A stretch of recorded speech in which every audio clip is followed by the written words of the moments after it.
அனைவருக்கும் நமஸ்காரம். மேஷராசி அன்பர்கள், மேஷம், இதுவரை உச்சத்தில் இருந்தீர்கள், அதே மிதப்பில் இருங்கள். ஏனென்றால் அதே பந்தாவில் இருங்கள், அதே அதிகாரத்தில் இருங்கள். மேஷம், அதிகாரத்தை விட்டு விடாதீர்கள். ஏனென்றால் அதிகாரத்திற்கு ஒரு சோதனையான காலம் இப்பொழுது. எப்படா இடம் கிடைக்கும் அப்படின்னு உங்களுடைய அடுத்தவர்கள் அல்லது உங்களுக்கு கீழே இருப்பவர்கள் உங்களை பதவி இறக்கம் செய்வதற்கு வாய்ப்புகள் உண்டு. ஆக மேஷத்தில் எந்த கிரகம் நின்றாலும் உங்களை அடிமைப்படுத்துவதற்கு வாய்ப்புகள் உண்டு, அல்லது எப்பொழுது காலம் பார்த்திருந்து உங்களை காலை வாரிவிடுவதற்கு வாய்ப்பு உண்டு. ஆக கவனமுடன் இருக்க வேண்டியது மேஷராசி.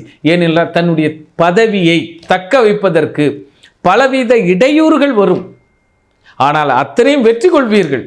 இப்பொழுது நல்லவன் யார் கெட்டவன் யார் என்று உங்கள் கண்களுக்கும் உங்கள் காதுகளுக்கும் உங்கள் சிந்தனைகளுக்கும் கண்டிப்பாக தெரியும்.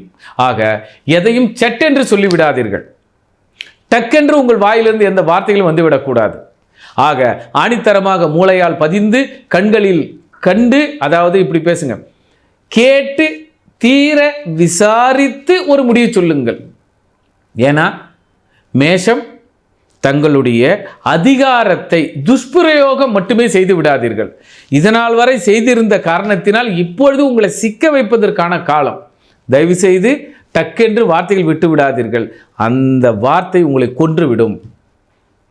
அதனால் மேஷராசி அன்பர்கள் வார்த்தைகளில் கவனம் இருங்கள், உங்கள் பதவிகளில் கவனம் இருங்கள். உதாரணம், மாமியார், மேஷராசி 10ஆம் பாவம் வந்ததுன்னா மாமியார் கெத்தோடு இருங்க, டக்குன்னு வார்த்தை விட்டுறாதீங்க.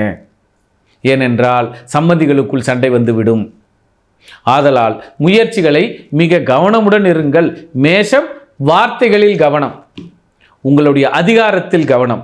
எப்பொழுதும் தக்க வைப்பதற்கு உங்களை சரி செய்து கொள்ளுங்கள்.